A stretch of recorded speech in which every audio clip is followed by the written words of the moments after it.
I'm Chris Riddell, and I would like to read my picture book, Once Upon a Wildwood.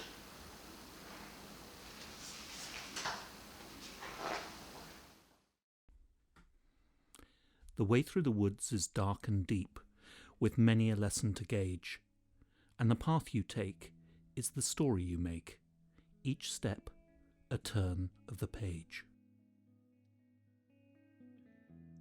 Little Green Raincape set off through the woods. She felt well prepared. She had a strong, straight stick, comfortable, clumpy boots, and a backpack containing a good book, breadcrumbs, a pair of clean socks, and an invitation to a party.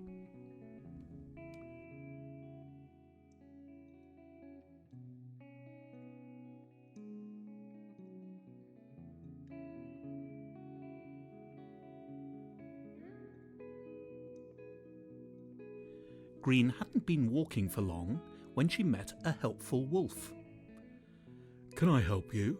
he asked. No thank you," said Green. Next, Green met a kindly old lady. "Would you care for an apple?" she asked.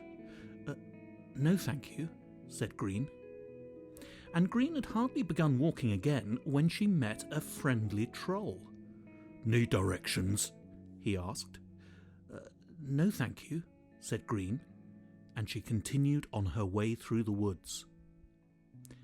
Eventually, she came to a castle. "Who are you?"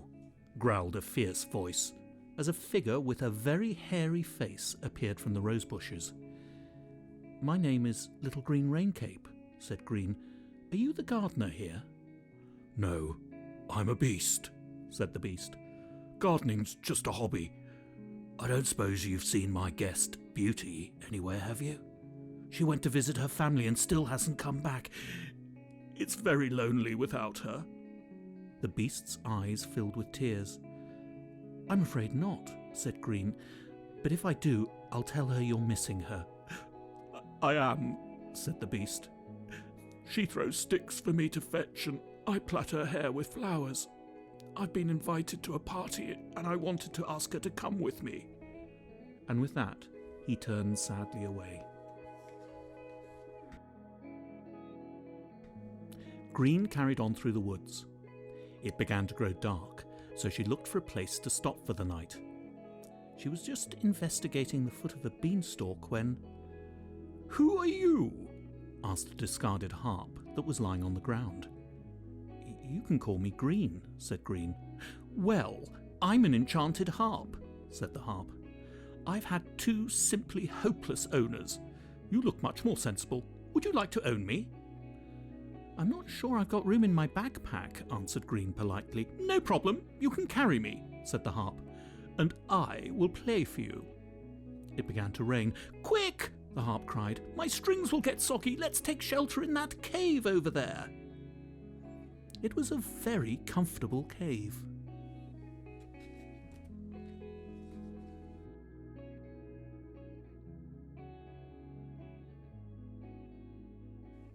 The next morning, Green was woken up by 3 bears.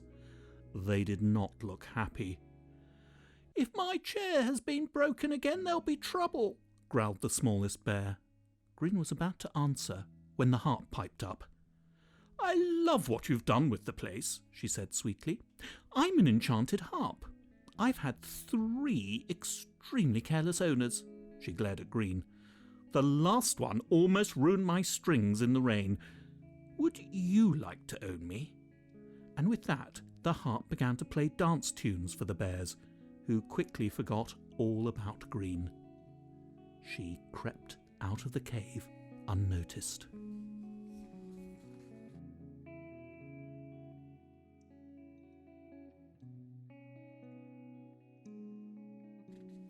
Green continued her journey through the wildwood. Clump, clump, clump went her boots on the path. "What a pretty cape," said a little girl in a red cloak with a hood, stepping out suddenly from behind a tree. "But mine's prettier." And what clumpy boots! But mine are more comfortable. My grandma gave them to me. I was just telling a nice wolf all about her." "Are you sure that was wise?" asked Green. "I can't see why not," said the little girl, skipping off. Green shook her head, sat down on a tree stump, and took off her boots and socks. "Aching feet?" asked a voice from a tree branch overhead. "I've got an ointment for that. Just ask the 12 dancing princesses. All that waltzing is tough on their dainty feet." Green looked up in time to see a songbird swoop down from a nest with a tiny girl on its back. "I'm Thumbelina," the girl said, giving Green a small jar. "Thank you, that's so kind," said Green. She opened the jar and rubbed some of the ointment on her feet. It felt wonderful.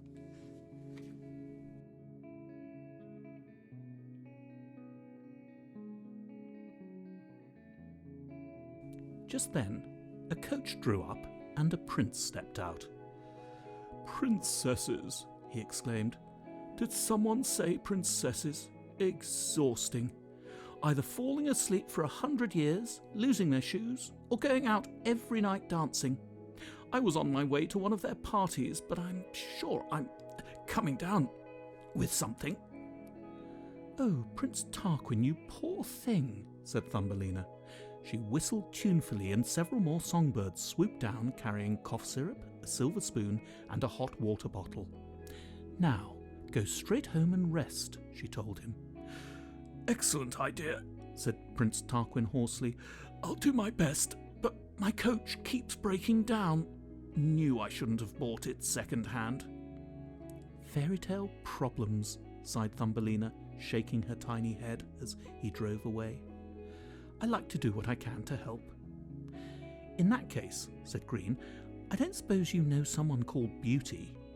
"Lovely girl," said Thumbelina. "I'd known her family for years." Green smiled, reached into her backpack and took out the breadcrumbs and her party invitation. "For your birds," she said. "I wonder if they might do me a favour and deliver something for me." As the birds flew away, Green said goodbye to Thumbelina and set off again. It wasn't long before she came to a clearing. In the middle of the clearing was a gingerbread house, and next to the house stood 3 little pigs with clipboards. "Interesting building materials," said one, tapping the walls. "Excellent construction," said another. The third snapped off a piece of the windowsill and ate it. "Delicious," he said with his mouth full, "but not exactly wolf-proof." "Should you be doing that?" asked Green. "Probably not," said the third pig. "But then you probably shouldn't be standing on that mat." Green looked down. She was stuck fast to a toffee doormat. Just then, the door of the gingerbread house opened. "Run for it!" squealed the 3 little pigs. The witch was very short-sighted. "Perfect," she said, plucking Green from the toffee mat. She carried her inside and put her into a large pot. "I need some boiled greens to go with my roast dinner." "We're not your dinner," said the 7 dwarves from a roasting tray. "That's what you think," cackled the witch, and she went to get some water to put in the pot.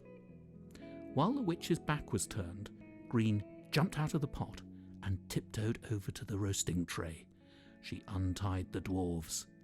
They picked up cake forks and made their escape.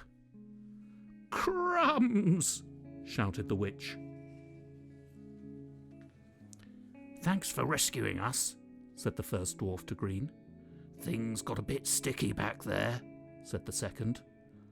"They still are," said the third, as he scraped the last of the toffee from Green's boots and handed them back to her.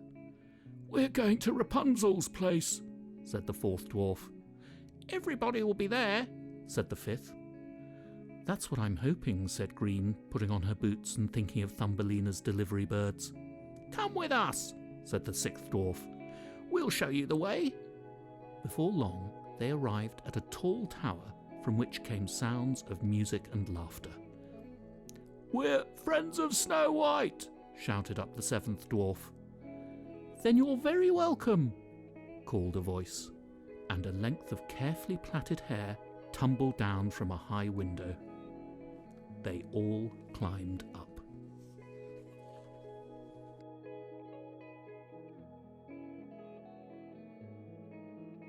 Rapunzel's Party was great fun. The harp played everyone's favourite songs and everybody danced. Well, almost everybody. The 12 dancing princesses took their time choosing which of the princes to dance with, while the Beast didn't seem to want to dance with anyone at all. Until, that is, the last guest arrived. Beauty flung herself into the Beast's arms. "I'm so sorry," she said. "I'd completely lost track of time. If only I'd known how terribly lonely you were, dear Beast, I would have come back sooner." How did you find out?" asked the Beast, dabbing his eyes with his handkerchief. Beauty smiled as she glanced over at Thumbelina and Green. "A little bird told me," she replied. The party continued all night long. The 12 dancing princesses had made up their minds and were wearing out their dancing shoes. Rapunzel used her hair as a skipping rope, and everyone took turns to skip in time to the harp's music. Little Red Riding Hood danced a show-stopping tango with the wolf, while the 3 little pigs led the line dancing.